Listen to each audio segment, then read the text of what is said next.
குடியரசுத் தலைவர் உரையுடன் ஜனவரி 31ஆம் தேதி கூடுகிறது நாடாளுமன்ற பட்ஜெட் கூட்டத்தொடர். பிப்ரவரி 1ஆம் தேதி 2025-26ஆம் ஆண்டுக்கான மத்திய பட்ஜெட் தாக்கலாகிறது.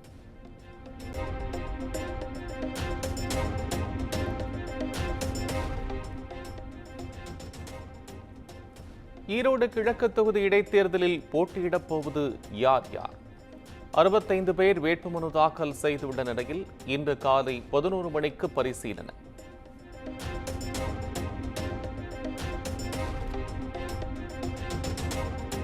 பொங்கல் பண்டிகை தொடர் விடுமுறை முடிந்து சாறை சாறையாக சென்னை திரும்பும் மக்கள்.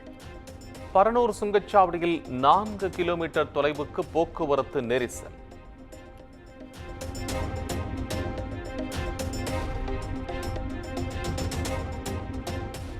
சென்னை திரும்பும் மக்களுக்காக கிடாம்பாக்கத்திலிருந்து கூடுதலாக 500 மாநகர பேருந்துகள் இயக்கம். சென்னை மாநகர போக்குவரத்து கழகம் தகவல்.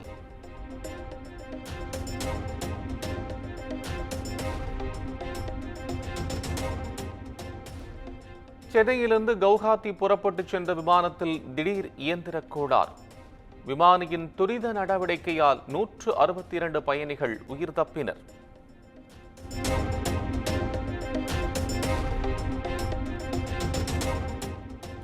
பொங்கல் பண்டிகையை ஒட்டி நடைபெற்று வந்த சென்னை சங்கமம் நம்ம ஊர் திருவிழா நிறைவு பெற்றது. இறுதி நாள் கலை நிகழ்ச்சிகளை கண்டு ரசித்தார் முதலமைச்சர் மு.க. ஸ்டாலின்.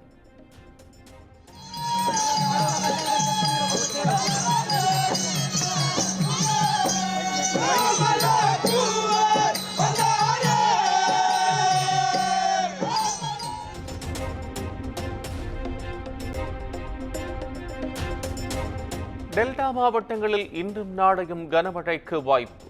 வானிலை ஆய்வு மையம் தகவல்.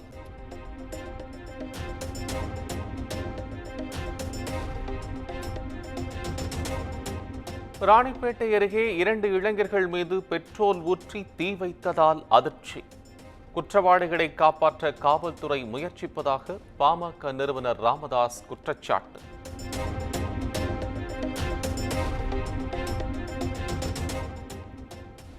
ஆளும் கட்சியுடன் கூட்டணியில் இருந்தால் எது வேண்டுமானாலும் செய்யலாமா என அன்புமணி ராமதாஸ் கேள்வி. பெட்ரோல் ஊற்றி கொளுத்துகின்ற ஒரு மனநிலைக்கு வந்ததற்கு காரணமே காவல்துறையும் தமிழக அரசும் தான் காரணம். இதற்கு கூட்டணி கட்சி என்றால் என்ன வேணா செய்யலாமா? காவல்துறை கண்டுகொள்ளாமல் இருப்பதால் பெட்ரோல் ஊற்றி தீ வைக்கும் அளவுக்கு துணிச்சல் வந்துள்ளதாக குற்றச்சாட்டு.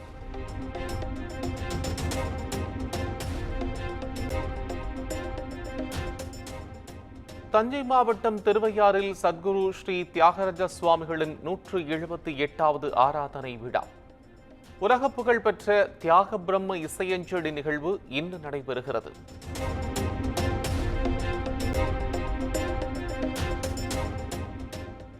சென்னை ஐஸ் ஹவுஸ் பகுதியில் வீட்டில் தனியாக இருந்த மூதாட்டியை குறிவைத்து நகைக்கொள். மின்சாரத்துறை அலுவலர் என கூறி 8 லட்சம் மதிப்புள்ள நகைகளை திருடிச் சென்ற நபரை கைது செய்த போலீசார் விசாரணை.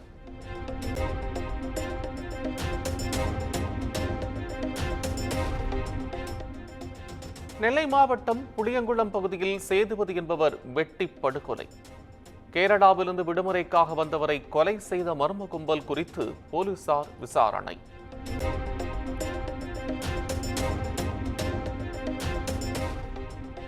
பெரம்பலூர் அருகே காவலர் கண்முன்னே மணிகண்டன் என்ற இளைஞர் கழுத்தறுத்து கொல்லப்பட்ட சம்பவம். முதல்நிலை காவலர் உட்பட 3 பேரை கைது செய்து விசாரணை நடத்தி வரும் போலீசார்.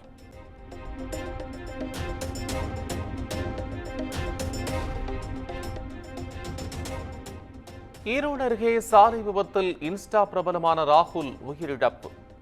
இருசக்கர வாகனத்தில் அதிவேகமாக சென்றபோது சாலை தடுப்பில் மோதியதால் நேர்ந்த சோகம்.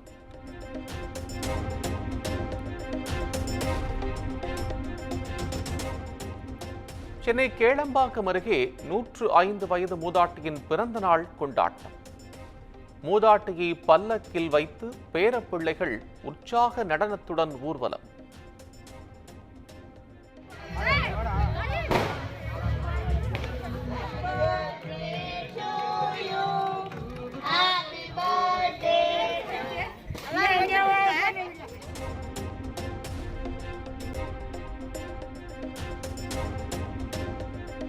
கோவை மாவட்டத்தில் இன்ஸ்டா மூலம் பழகி 15 வயது சிறுமியை கடத்தி பாலியல் வன்கொடுமை.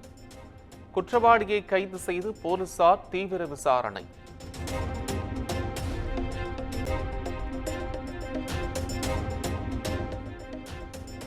அரியலூர் மாவட்டம் ஜெயங்கொண்டம் அருகே தனியார் திரையரங்கின் ஸ்கிரீனை கிழித்த போதை ஆசாமிகள்.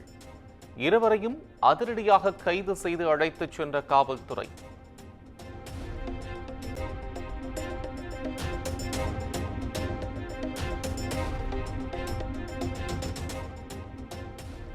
சென்னை அமைந்தகரை அருகே சலூன் மற்றும் ஸ்பாவில் பெண்களை வைத்து பாலியல் தொழில் செய்ததாக புகார்.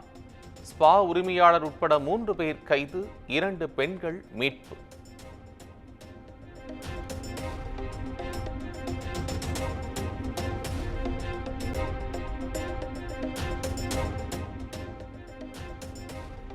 பழவேற்காடு கடலில் பெற்றோர் கண்முன்னே ராட்சத அலையில் சிக்கி இழுத்துச் செல்லப்பட்ட 16 வயது சிறுவன்.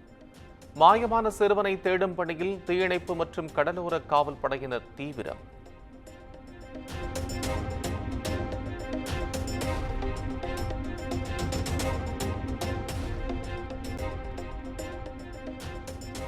தென்காசி மாவட்டம் கடையநல்லூர் அருகே அடுத்தடுத்து 100க்கும் மேற்பட்ட கால்நடைகளை அடித்து கொன்ற புலி. வனத்துறை உடனடியாக நடவடிக்கை எடுக்க பொதுமக்கள் கோரிக்கை.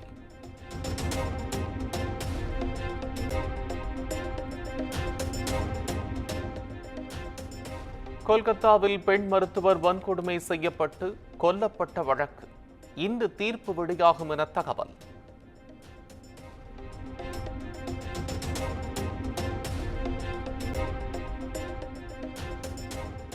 கர்நாடக முதலமைச்சர் சித்தராமையாவுக்கு சொந்தமான 300 கோடி ரூபாய் மதிப்புள்ள அசையா சொத்துகள் முடக்கம்.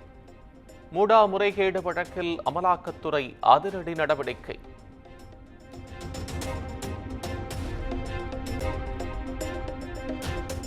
சபரிமலை ஐயப்பன் கோயில் நடை ஜனவரி 20ஆம் தேதி சாத்தப்படுகிறது. மகர விளக்கு பூஜை நிறைவடைந்த நிலையில் நாளை வரை பக்தர்கள் தரிசனத்திற்கு அனுமதி.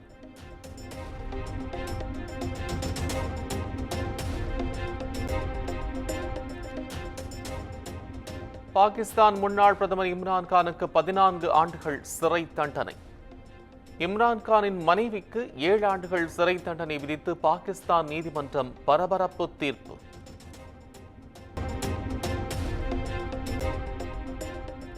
சாம்பியன்ஸ் டிராபி தொடரில் இந்திய அணியில் இடம் பிடிக்கப் போகும் வீரர்கள் யார்? வீரர்கள் பட்டியலை இன்று வெளியிடுகிறது BCCI.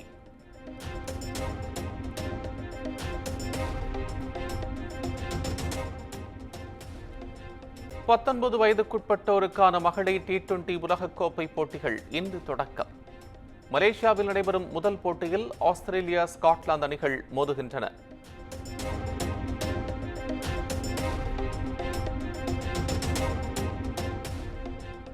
தனக்கு நரம்பு தளர்ச்சி, போதை பழக்கம் என சிலர் வதந்தியை பரப்பியதாக நடிகர் விஷால் குற்றச்சாட்டு. மதகஜராஜா படவிழாவின் போது தனக்கு காய்ச்சல் இருந்ததாகவும் தற்போது நலமுடன் இருப்பதாகவும் விளக்கம். பிரச்சனை இல்லை, நான் நல்லா தான் இருக்கேன். அதான் நான் சொல்கிறேன், என் ஹெல்த்து ஒன்றும் பிரச்சனை இல்லை, நான் நல்லா தான் இருக்கேன். அதான் நான் சொல்கிறேன், மாகண்டின டைலாகு, நான் எப்போ விழுவேன்னு எல்லாரும் காத்துட்டு இருப்பாங்க. விஷால் வந்து விழவும் மாட்டான், விடவும் மாட்டான்.